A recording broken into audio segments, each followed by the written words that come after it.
Hi, everybody. Welcome. We're going to get started. Thanks for being here. Welcome to Donor Retention Insight and Tips for Success. If you can hear me, please say hello in the chat. I will do that as well. Hey, there's everybody. Please feel free to kind of state where you're from. Let everybody know where you're coming in from, either your organization or city, state, or anything like that. Let's get to know each other. Thanks for being here. It means a lot to us that you've taken a little time to spend it learning with us. Just a few housekeeping things. We'll be recording the session today, so if you have to step away, no problem. We will be sending out a recording in the next few days. If you have questions as we go along, please post them in the chat area. We will answer those near the end of the presentation. I'm going to start by just introducing myself, and then we'll get to our wonderful guest speaker. I am Ronald Pruitt. I am the president and founder of For a Good Cause. I've been helping nonprofits raise money online for a little over 23 years now. I live in Kennesaw, Georgia with my wonderful wife who is on the chat today. So she got a day off today, so she's on the chat. Say hello, Jennifer. I live here with my wonderful wife, my lovely mother-in-law is across the hall, and my two teenage kids. My company, For a Good Cause, we are a effective and affordable online fundraising platform for small to mid-sized nonprofits. Nonprofits that work with us see donation sizes double national benchmarks and typically pay back their investment in our platform with a single donation every month. You can check us out at foragoodcause.com. I recommend that you check that out. Check out our blog and our webinars if you're looking for further education. Got some good stuff there. Now, I want to introduce who you're here to see, and that's Mary Kalan of Hands On Fundraising.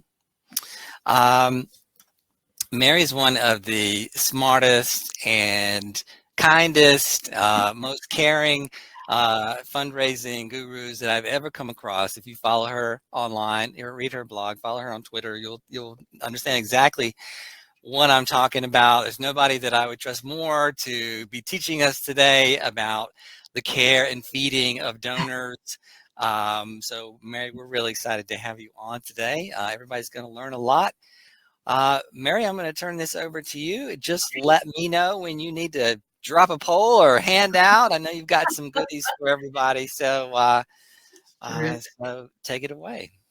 Hi, everyone. It's good to see you. I'm going to just wave hello now and go back to my slides instead of my mug. You don't need to look at me. So I'm going to turn me off and turn that on because that's why you're here.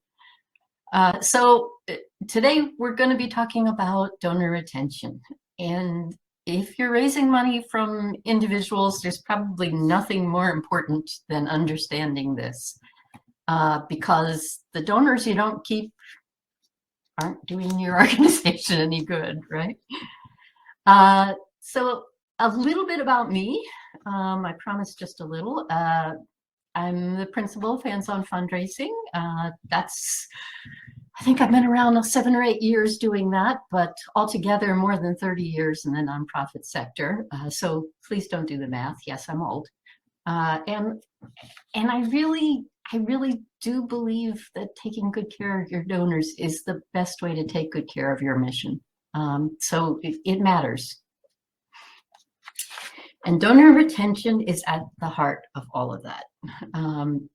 Probably have heard that before. Everybody is talking about it. You should be thinking about it, but what are you actually doing about it yet?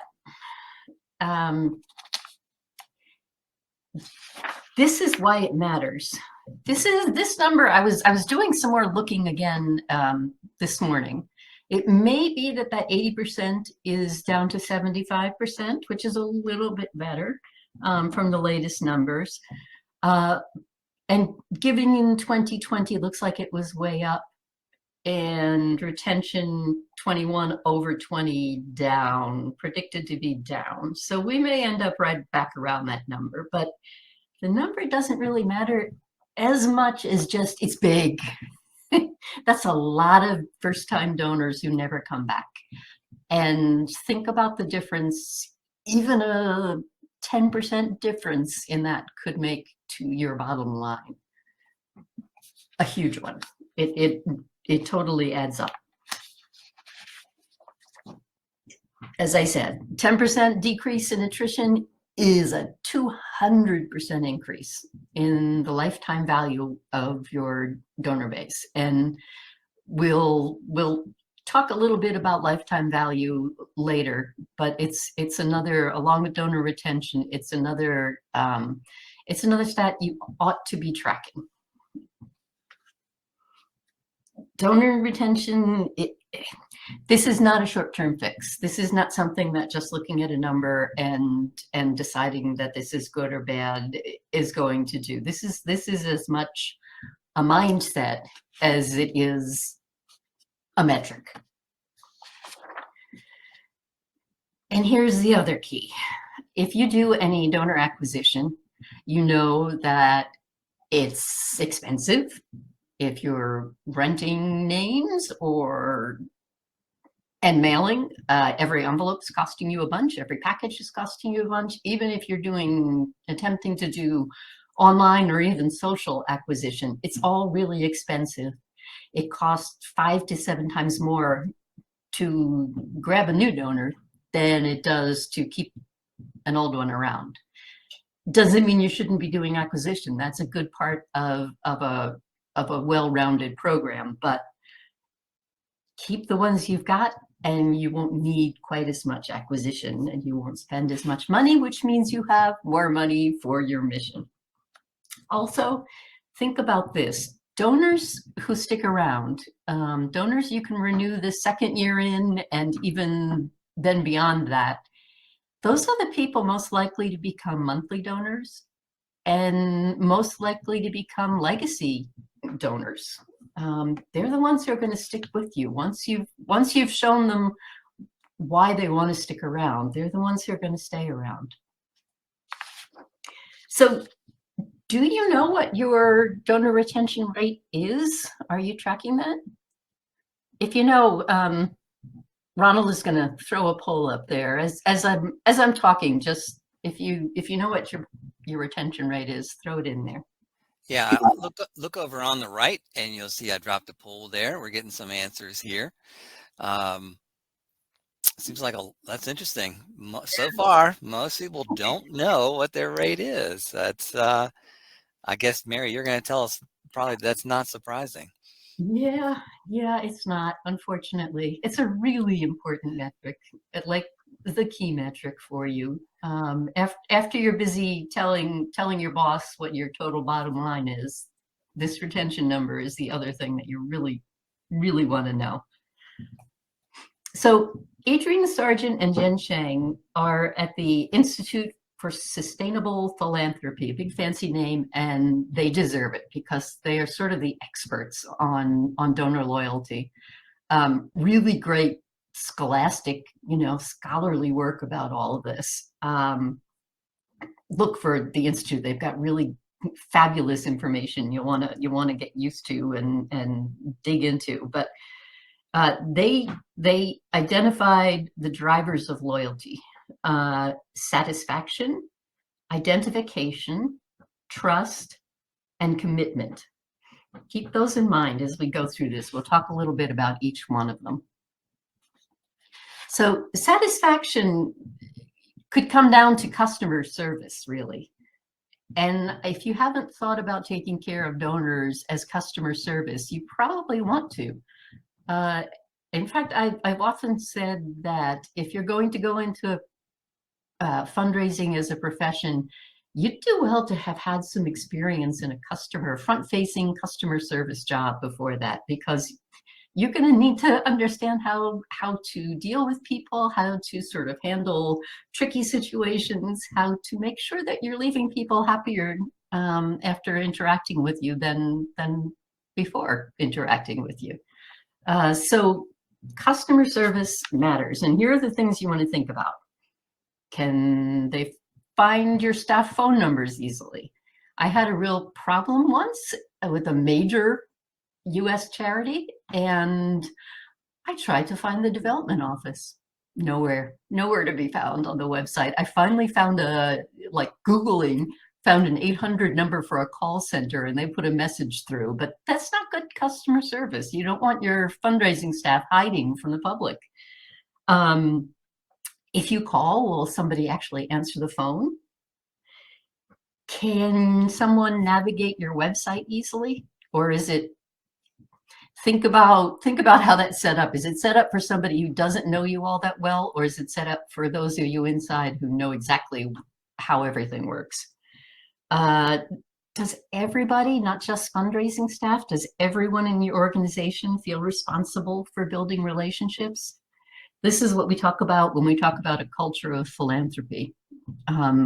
Is everyone invested in growing the mission by opening the doors to anybody who's interested in furthering that mission? That might be volunteers. That might also mean donors. And the donors aren't just fundraising's problem, concern, whatever word you want to use. Oftentimes it's sort of shoved onto fundraising and no one else wants to know about it. But it really needs to be the whole organization that's committed to opening their arms to anyone who wants to further that mission. Do you pay attention, like really good attention, to your donors' preferences? Like how they like their name spelled, or that they really don't want phone calls? Ask what people want to do and pay close attention to that. Keep good records of that. And think about even just your communication. Are you communicating at someone or with someone? If it's all about your organization, that's not going to be very interesting for the person reading or hearing what you're all about. Identification, this is really fascinating. And again, Sargent and Sheng are doing some really interesting work here about how important donor identification is toward their likelihood to give and their likelihood to stick around. It's not about your organization. It's about how they see themselves and how well their values mesh with what your values are.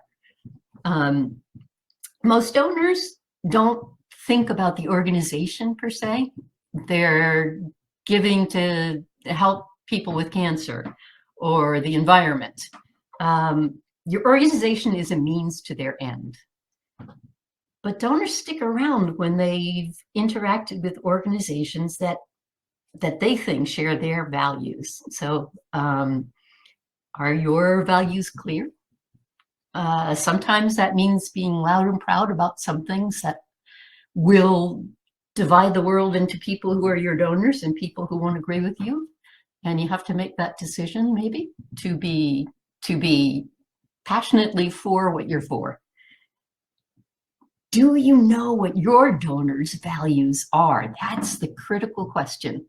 And we'll talk a little bit more about that later, but everything you can do to learn who your donors are and what they really care about will help you communicate better and therefore keep them around. Trust is critical. I mean, we've all seen stories over the years about nonprofits that have done something foolish, I don't know, all kinds of mistakes, and they've broken trust with their supporters. And once you do that, it's really hard to build your way back up to winning their trust again. So be very cautious about things that might hurt their trust in you. Consistency is one thing that really matters. You do what you say you do. Even things as small as an appeal, and you're asking them to give you money to do X, report back then on how that money actually did X. Be honest about where the money's going to go, what it's going to do. And the other thing you might want to think about is when you do goof, and every single one of us makes mistakes, it happens. How open are you about it? How willing are you to apologize? And I mean you individually, but also you, the organization. When you make a mistake, are you willing to say, you know, folks, we blew it, and here's what we were thinking, but we were wrong, and we want to apologize because you matter to us. That's a big step toward building trust, just like it is with personal relationships, right? Show them the impact of their gift. And we'll talk a little bit more about this when we're talking about how to communicate. But it's not enough to just ask for gifts. You have to show them that their gifts are doing what you said they'd do. Commitment is, oh, I missed that thing. I'm sorry. Commitment is what you want from your donors, but it has to go both ways. Are you committed to them, to their values, to helping them support what they want to support? Are you showing them that they're actually getting something done? Are you giving them the credit, not your organization? Are you reminding them that their support matters and thanking them for it? Is your whole donor communication program sort of one-time only hits, or have you sort of thought through their journey with you? You know, this is what we're going to do throughout the year to ask you for support, to thank you for your support, to report to you about what you've accomplished, not the organization. Think through that whole relationship, that whole communication. So there's some sort of common reasons that donors leave you. We've touched on these before, but largest of them is again, they're tied to the cause, but your organization hasn't shown itself to be tied so tightly to that cause that they're the ones they turn to. Again, if maybe they had someone they love who's got cancer, so they're eager to invest in research. They're probably just whatever comes across the transom, the next, oh yeah, I recognize that organization, I'll send them some money then. They haven't made that connection to you. Something in their life changes. You can't really do a whole lot about this one. Somebody passes away, they move, and yours is a local organization.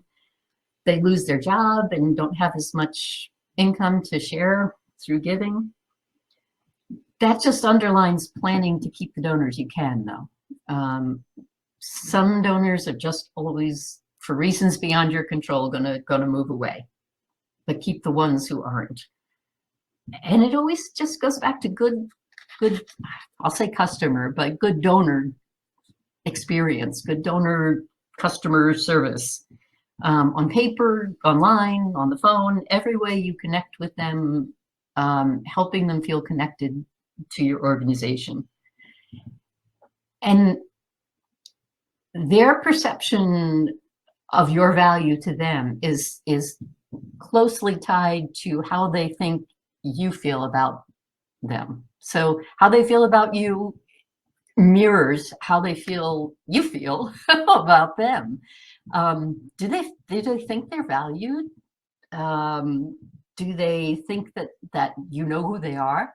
I'll give you one example. I worked for one organization for a very long time. And in this business, a really long time. It's like 12 years or something. And as happens, the development staff turned over.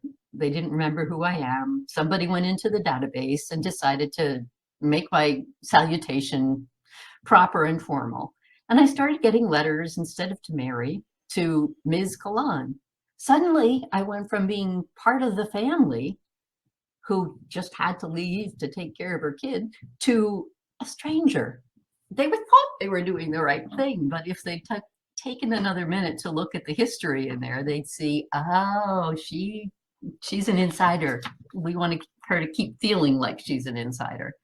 So think about those things when you're thinking about your donors. Passion for the cause can change. What is really important to you this year 3 years from now may not be the most important thing. But if they have passion for the cause and that stays where it is, but not for your organization, then you've kind of let things slip, and you don't want that to happen. People will talk about branding and consistency there, and things like, you know, external branding, things like your logo, your colors, your font choices, all of that is important because that consistency builds trust. But really what your branding is about is, again, how your donors feel about you. So think about that. Think about how you're making them feel. Be careful about things like list trades. Think about it. How much mail do you get from organizations like the ones you already support? They've been trading lists. But how likely is it, because again, your organization isn't top of their mind, how likely is it that these new organizations will get a gift instead of the old one, right?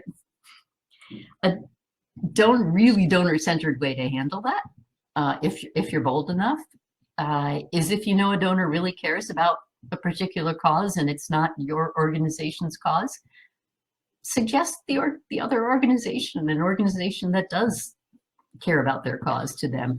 Chances are they'll feel so trusted and so important that they'll give to both. And it shows that you're really putting their values, their needs first. It's a great way to build a much stronger relationship.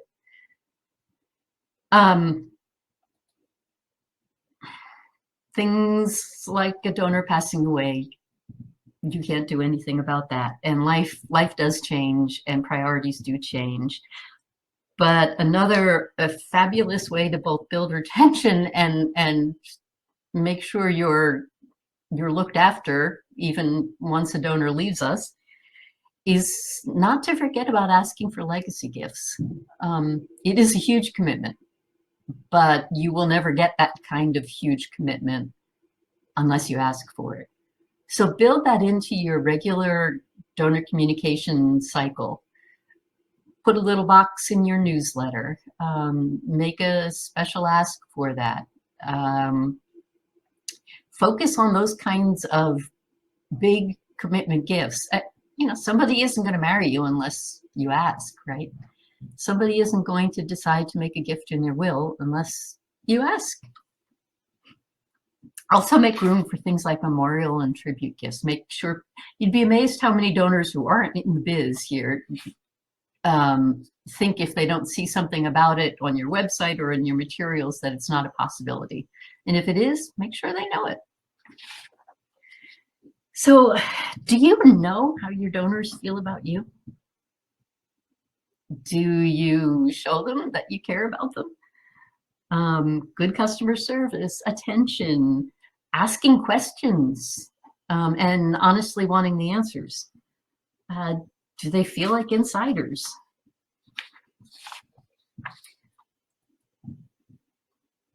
Okay, what can you do to create those loyal donors that we all want? We're going to step back and go back to a culture of philanthropy to begin with. What is that? There are several definitions going around, but I think it's about an entire organization beyond just the fundraising folks who understand that bringing people into your mission is part of your mission.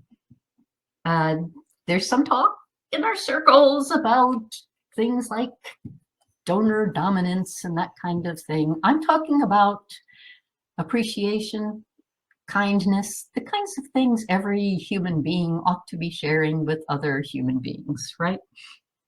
Treating donors and everyone else you come in contact with kindness and respect is just wise. Also, it makes you feel better too. It just makes the whole world a whole better place. So I'm not talking about building a culture of philanthropy as putting donors on some sort of pedestal. I'm talking about welcoming them as other people who have big hearts and want to share in your mission. Philanthropy is part of your mission. Whatever your particular mission statement might say, people wanting to become part of it, wanting to help further that mission. That is part of your mission. You have to commit to developing loyalty if you want loyal donors. This is not just a tactical decision, it's this long-term strategic decision. Are you going to commit your time and your effort? Is everyone going to pull toward this goal of developing donor loyalty? Organization-wide, again, is the person who answers the phone, who's a part-time person who works, Monday and Wednesday mornings, is that person ready to treat everyone who calls well? Do they know where to send them when they call? Do they know how to make them feel like they're glad they called? Think about all those little touch points along the way. Look at technical issues. Is it easy to give?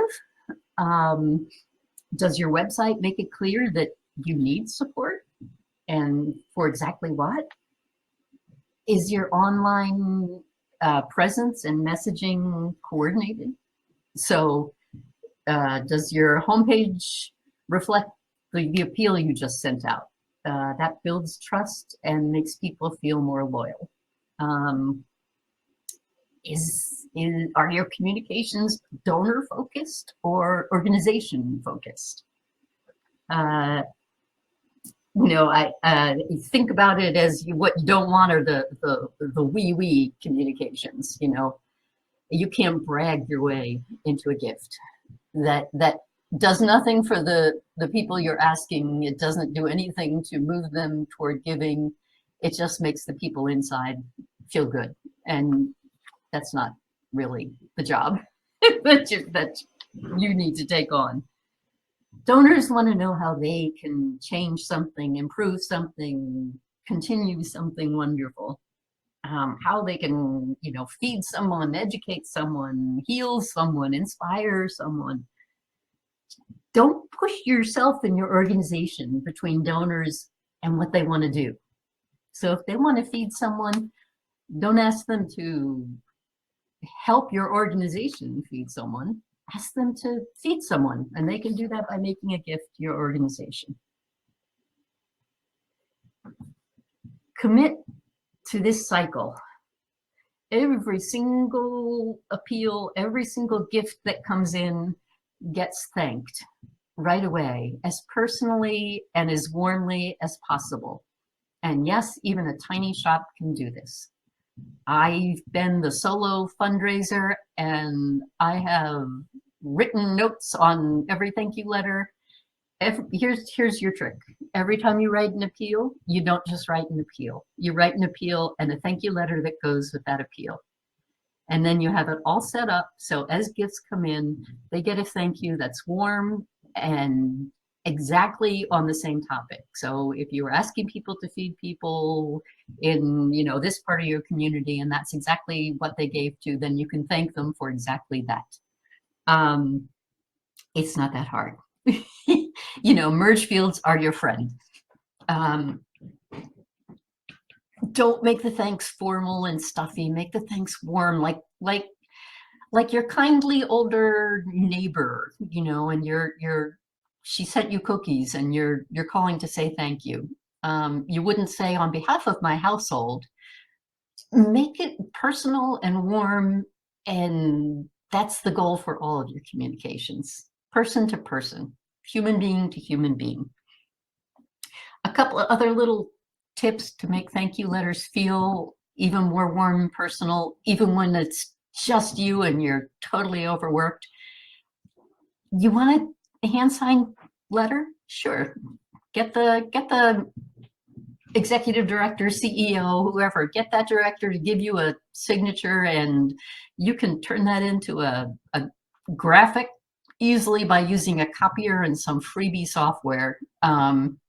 And then it will look just like a hand printed signature. You can just pop it in as an image. Same thing with a note. Get them to write a short note, put it on the thank you letter. It will feel lots more warm and real and human. Report back is about letting them know what their gift actually did. Reporting back is usually newsletters, and we'll go a little bit more into those as we go along here. But asks are where you can't tell the happy ending. Newsletters are where you do tell the happy ending. And then ask again. So often we have maybe a once a year appeal. You're losing donors because they've totally lost track of who you are. You're not staying top of mind. You should be asking them several times a year. As long as you can go through this cycle, keep going through that cycle with them throughout the year. So make your asks personal, emotional. Don't be afraid of emotion. It is the language of love for donors and the causes they care about. Make it specific and urgent. Don't be afraid to actually ask. Don't hint at it. Say it over and over and over again. And focus on what the donor can change, not your organization's need for money. They need to feel powerful by giving, and they are. Thank you letters. We're just talking a bit about that again. Personal, emotional, get it out right away so they haven't forgotten that they've given to you. That cycle of continuous communication, it's like a conversation back and forth, and you want to keep that going. If the last time you talked to someone was 6 months ago, you've probably forgotten what the conversation was about by then, right?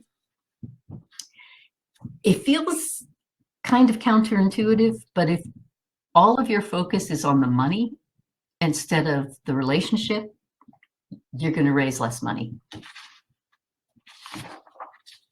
Newsletters are a great way to report back. And I know it looks like that's a big project each time. It's not that bad. Again, this is something I did all by my lonesome years ago when I first heard about these things. And if I look back at them now, the design I did was clunky and probably embarrassing.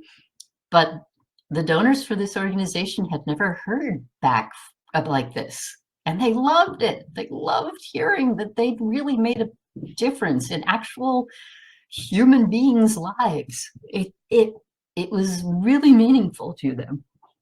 Make it focused again, all on the donor, not on your organization. This isn't a brag piece about this is how wonderful we are. It's a brag piece about this is how wonderful you are, reader. Basic newsletter is again, it's not that complicated. 4 pages. If you have an 11 by 17 tabloid size piece of paper, one of those, both sides. Fold it in the middle, and then fold it in thirds and put it in an envelope. Boom, you're done. Here's the things you want to focus on, though, in the newsletters. Just know that these are what are most important to the readers. The first thing is images. So you can see this example. That little boy is staring right at you. That's what you want. You want eyeballs focused on you. Even in print, human beings, it's like our lizard brain. We see eyes looking at us, we have to look at them. And so now for this is a newsletter. So we're telling donors thank you. We're showing what they did so we can tell the happy ending here. And look at that little guy. Who's not going to feel great? Look at that great, big, wonderful smile. So images are the first thing everybody will notice. Second thing are headlines. And that's why you want the headlines to be all about the donor, not all about your organization. Use the word you often because it forces you to focus on the donor. Let them be the heroes. You did this, you did that, not you gave us money and we did that. After that, subheads, those little things. I don't know if we can see it behind the little box there, Ronald, but behind that there's in red type there, you can see a little subhead. Those would be the third thing after the headlines. Captions then after that, and the last thing they'll notice is the actual copy in there. Sorry, but it's true. It still matters, but you want to have that hierarchy in your brain as you're putting it together. Things to avoid, big check pictures. Those are so boring, nobody cares. Pictures of a lot of people standing in front of buildings. Nobody knows what's going on. It tells no story. Nobody cares. Um, make your newsletter type big and easy to read. Remember that most donors are on the older side. So keeping the font tiny means they're going to have a hard time reading it, which means they're not going to read it. Keep it, you can see this is another newsletter. Big, huge headlines, big type, easy to read, pictures of the people that were in the appeal. That little guy there is Ayachu, and the appeal that went out before this was all about him. So now you're closing that loop. You're making it clear that they really actually helped somebody's life. Notice how the words that stand out here, you see you and your all over the place, and you see love all over the place. That's the message. Beyond everything else that's written there, that's the message. Your love did this. It gives you all the feels, right? And that's what you're trying to get to. I know many of you are now wondering, can't we do e-newsletters instead? I got two answers for that. The first is e-newsletters don't do nearly as well as print newsletters do. And when I say do as well, I mean print newsletters can often bring in more money than an appeal does because you've managed to really delight your donors and make them feel fabulous. E-newsletters, it's much harder to do that. Think about the pile of just getting done with this webinar, you're going to go back to your inbox and it's going to be flooded, right? We're all just overwhelmed with that. But something in print, you can sit down and enjoy it at your leisure. It's wherever you are. You don't need to be in front of a screen. However, you may have donors for whom you do not have anything but an email address. In which case, what I'd suggest is take the articles from your print newsletter and one at a time, send them out. One article at a time over I don't know, a few weeks. And pay really close attention in that case. Your headline in the newsletter it translates to your subject line for the email. Test. There is a great tool that is totally free. I'm going to try to find this for you. It's the Advanced Marketing Institute, aminstitute.com headline. You can test your headline, which means you can really do everything you need to see if you've got a really great one. And now I can't find my way back. Here we are. Mary, I'm going to post that in the chat for everybody. Right. I just found that. Yeah, it's a really good resource. I use it constantly all day long. Just, look at these two that I've posted here. And that regional philanthropy e-newsletter was the subject line. And the other one was in places like Afghanistan, we won't stop now. Which one are you going to open? The really funny part about the regional philanthropy e-newsletter is it comes from my doctor.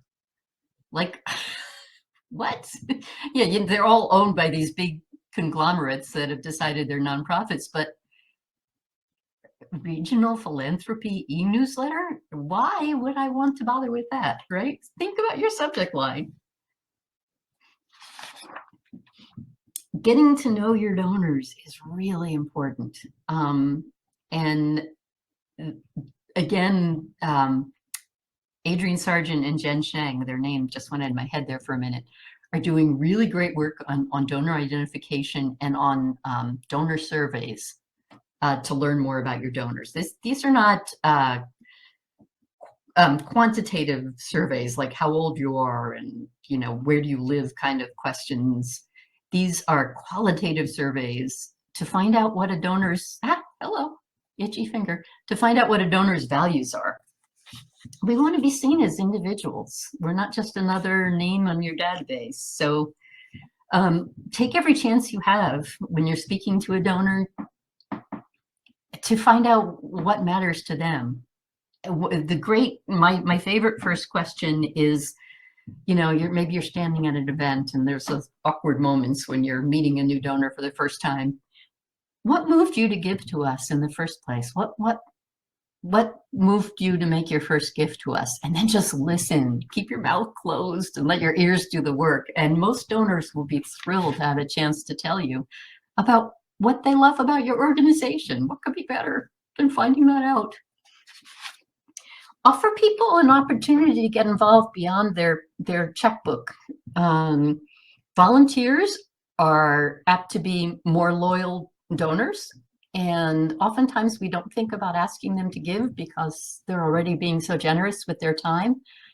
But you wouldn't be generous with your time to an organization that you wouldn't care enough to give to. Some volunteers can only volunteer. They don't have the financial means to give as well, but there's nothing wrong with asking them to participate. Make opportunities likewise for your donors if they want to get more involved, to come do something with you.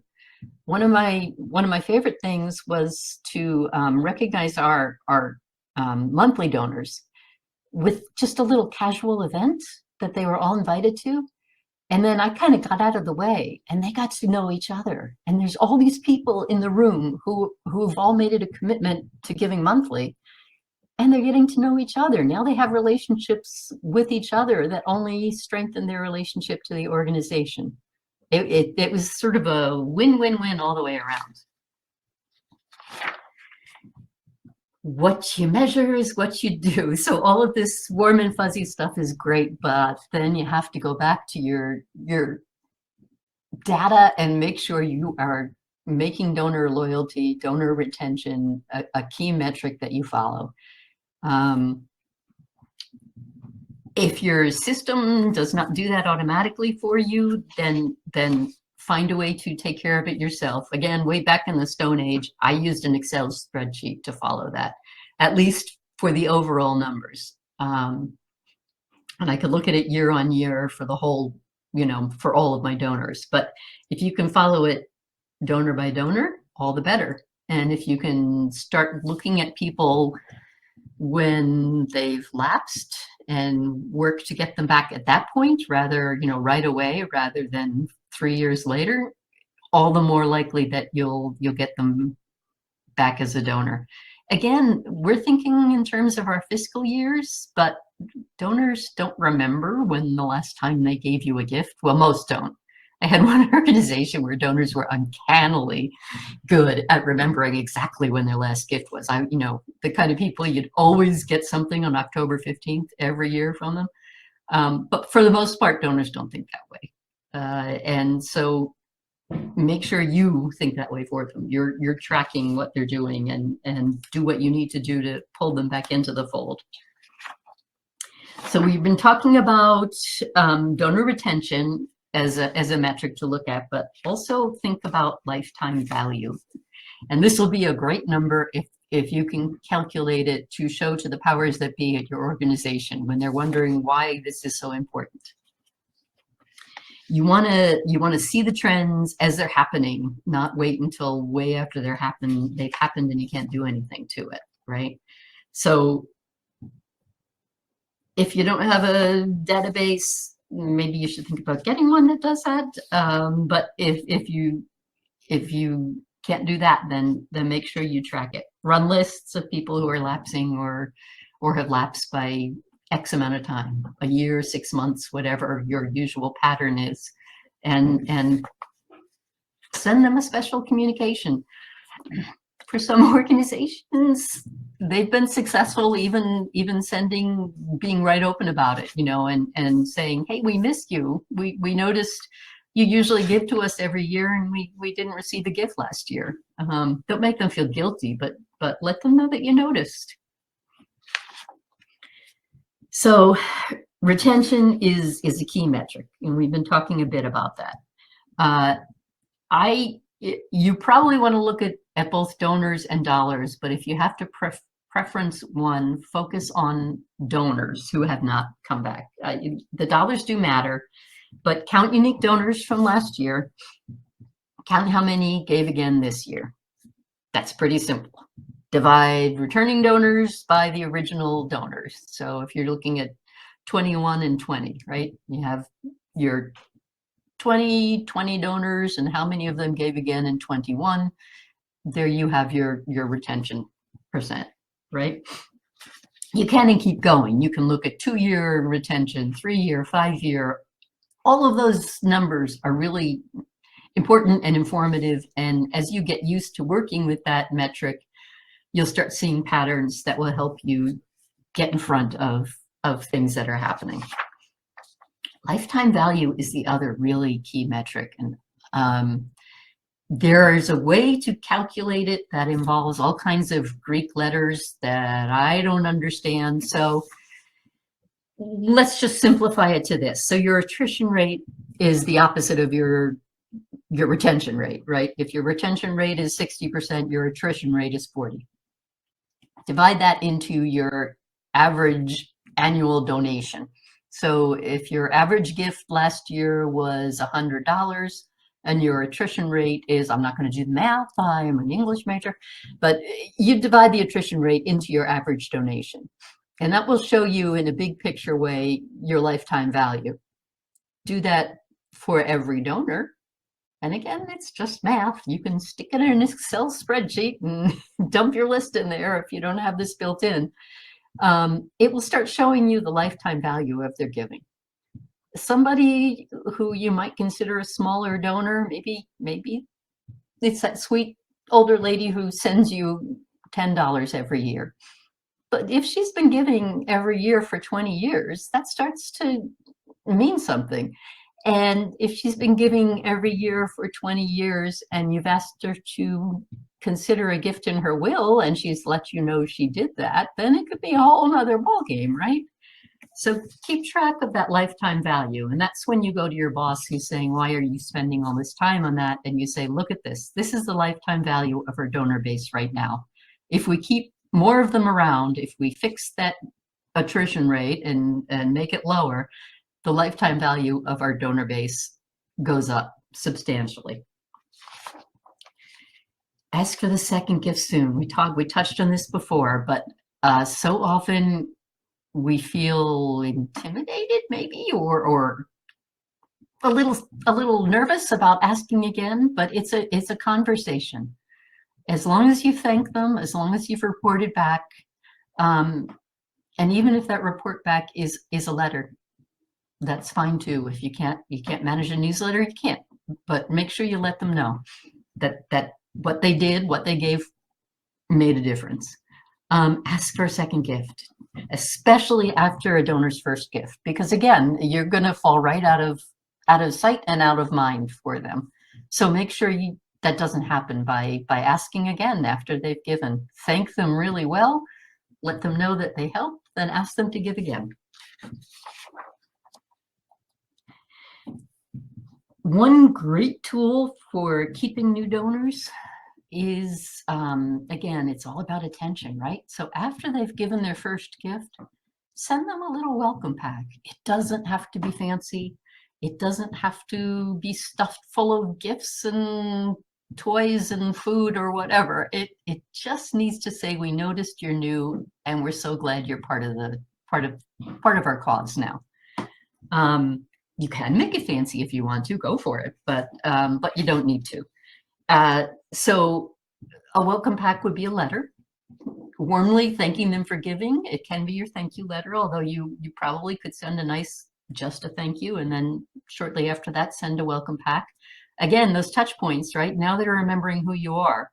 A letter, if you're doing newsletters, and do try, if you're doing newsletters, put your most recent one, even if it was 2 months ago, put your most recent newsletter in with it. Maybe a small gift, like a sticker. Stickers are cheap and people like stickers. It's that reciprocity thing that goes on in our brains. It's sort of the way our brains are made to work. If someone gives you something, you feel like you want to give something back to them. So put a little something in it, a bookmark, a sticker, something small and inexpensive. And include information about who they can contact if they have questions or want to talk to someone. maybe just attach your business card. Anything else specific to your organization can go in there. If you're an arts organization, put the schedule of your performances. If you've got informational talks, put those schedules in there. Just make them feel welcome and like they've just joined a community, not sent a check. Monthly gifts. These are your super loyal donors. So don't be afraid to ask people to become a monthly donor. Often, ask in every newsletter or every other newsletter. And you don't have to wait till they've been giving for years before you ask them to consider a monthly gift. For some people, giving monthly, especially, online, just takes one more thing off their list of things they need to think about. They care about your organization. They want to make sure their gifts continue, but sitting down and writing checks is just a pain. So offer them, there's a convenience factor for them there too. And then make sure you treat your monthly donors really well. Let them know that they're a special group of people.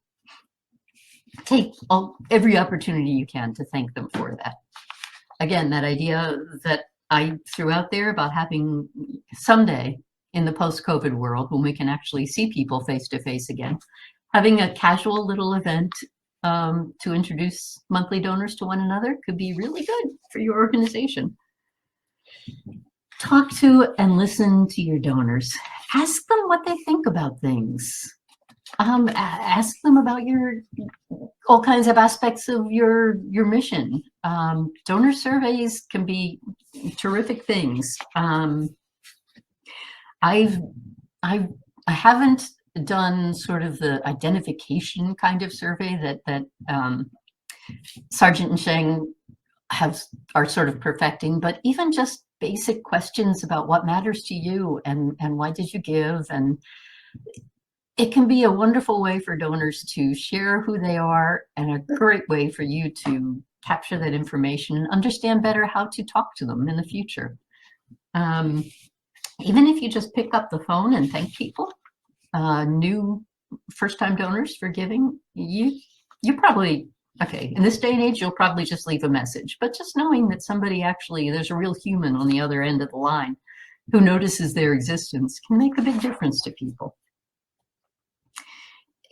Thank you calls can be great, but you probably only got so much time, but here's another little idea. And you will more than likely get a little pushback about it, but if you keep pushing, it will probably work for you.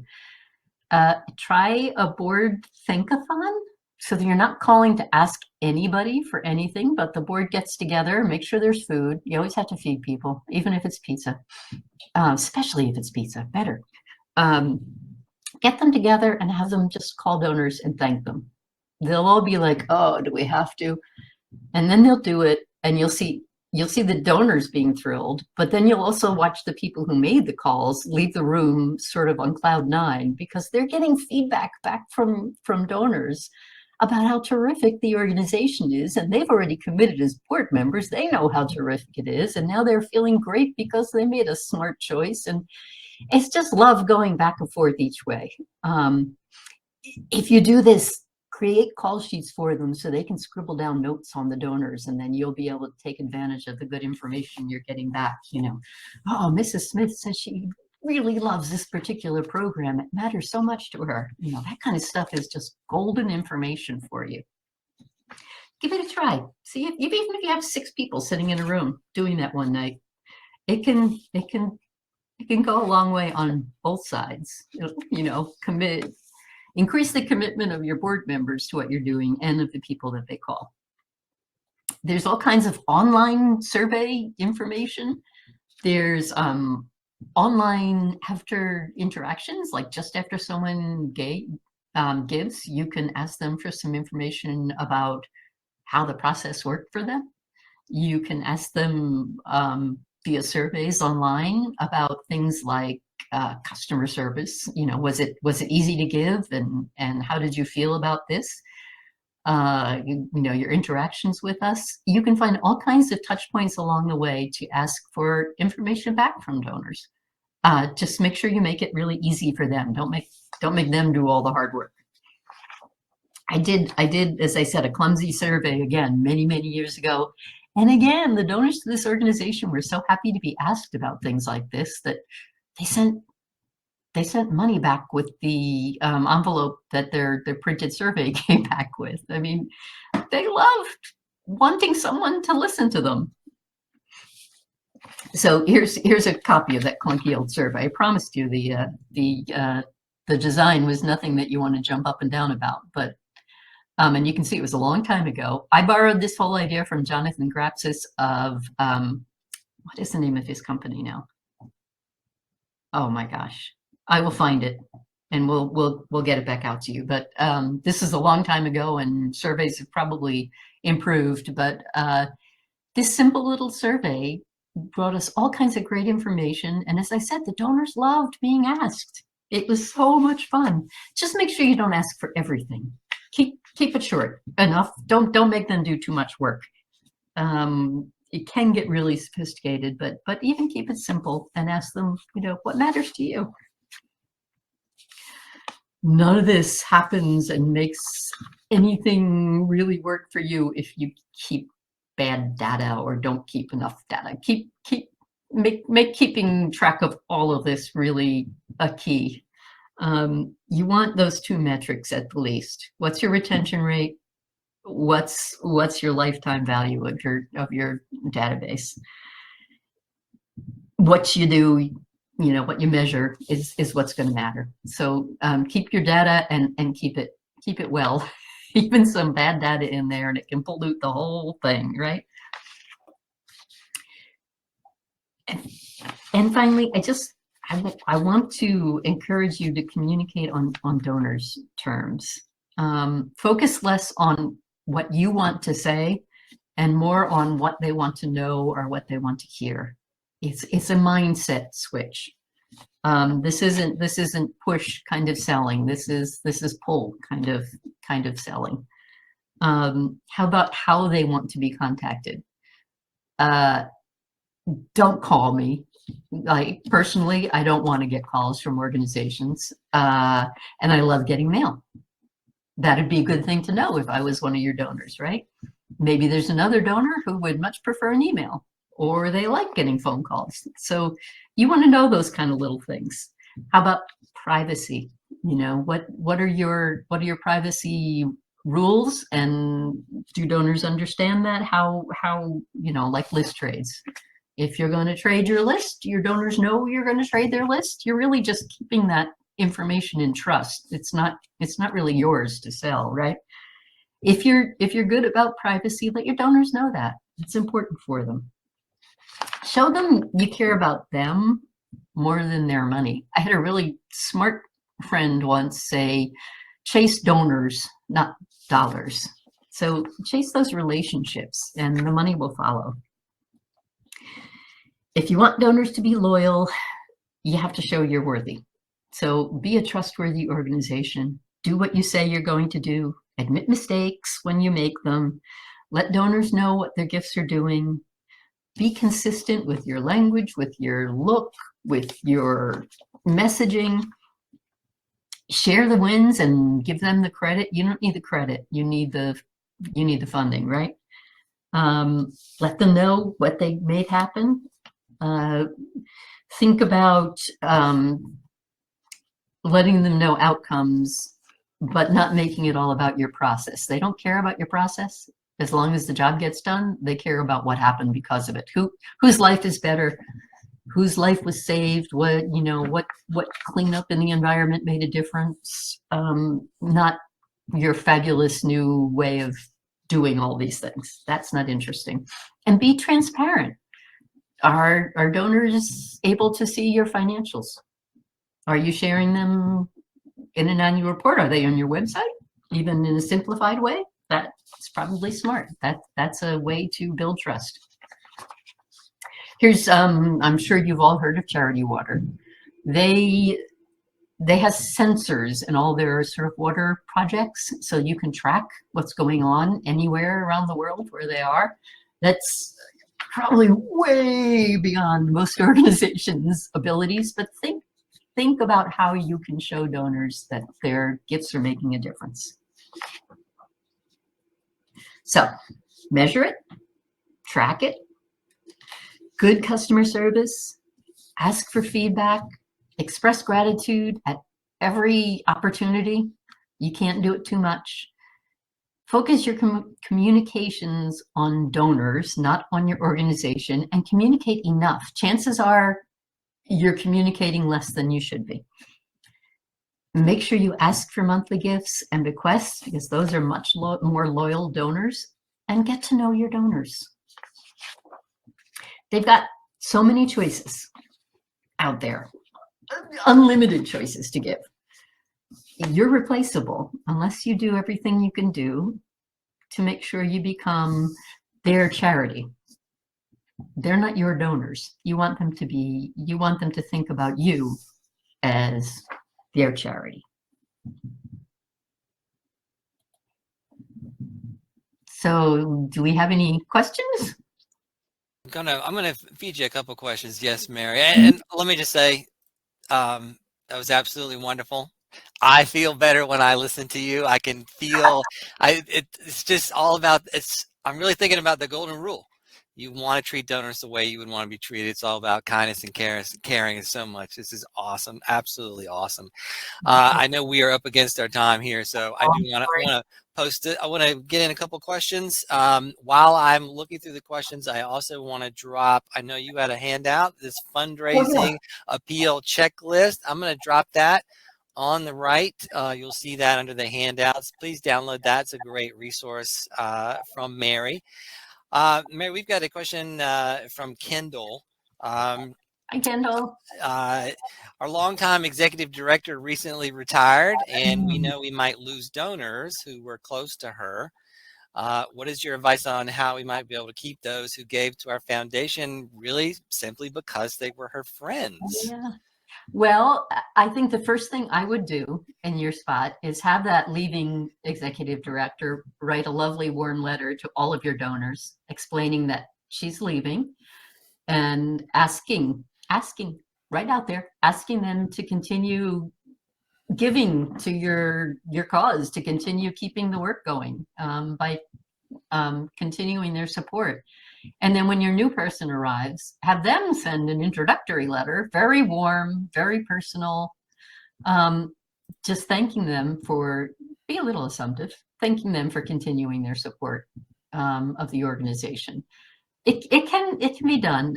One of the organizations I showed in the sample had long time forever.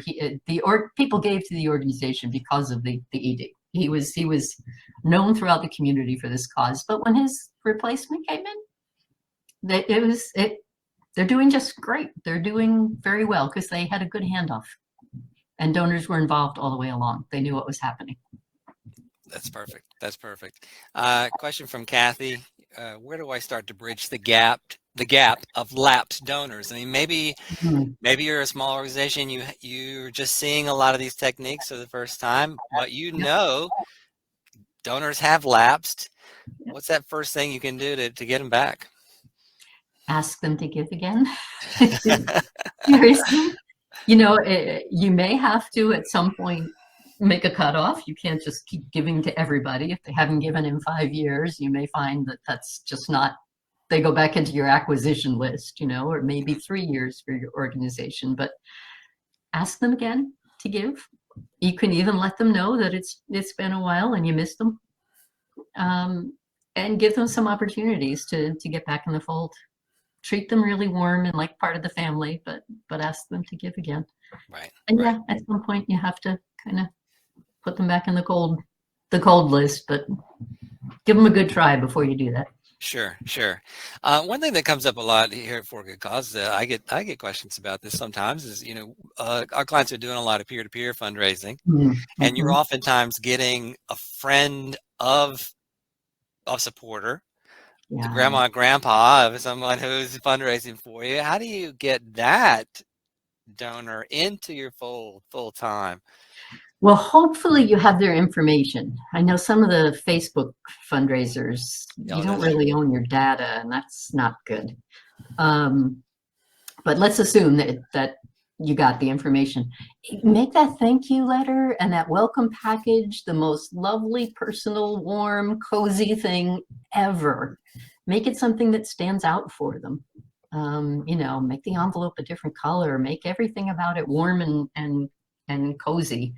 Um, and then ask them after they get thanked, after they get told what they've done, ask them again. Yeah, absolutely. Last thing, a lot of times when I give webinars, I'm asking for the people that are attending here, I'm asking for homework. What's the first thing you would tell them to go back and do? Is it have a conversation amongst yourselves about what you're doing? What first Yeah, thing? make What's their sure. homework assignment today? Um, you know what I would do? Take a look at your communications calendar and see where the gaps are. Are you doing all of the things that I talked about in there? Um, Sort of write it down and put it across the year, and make sure that you're hitting all those kind of touch points throughout the year, and where there are gaps, fill them in. Right. Absolutely. I love this. Mary, this has been absolutely wonderful. Thank I really appreciate you taking the time. When you talk and I hear that caring that you have for your clients and for their donors. So I you. know I would encourage anybody who's here today or is going to watch this on demand later on our site to go to Hands On Fundraising, follow your blog, learn from you, work with you. They're going to get taken care of without a doubt. To everybody here, this is recorded, so I will send this out. I'll send out the recording in the next few days. So if you missed anything, no problem. Once I close the webinar, you will be redirected to a survey. Let us know how we did today. Hey, here, we're talking about feedback, so here we go. Let us know how we did today. I hope that you found this useful. And thanks for being here today. I know what it means to take time out of your day for this. Thank you. Thanks for what you're doing for your community.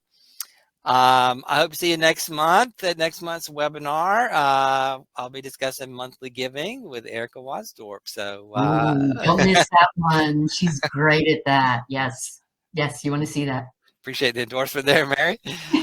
Um, Again, thanks everybody. Thanks, Mary, and we'll see you next time. Bye.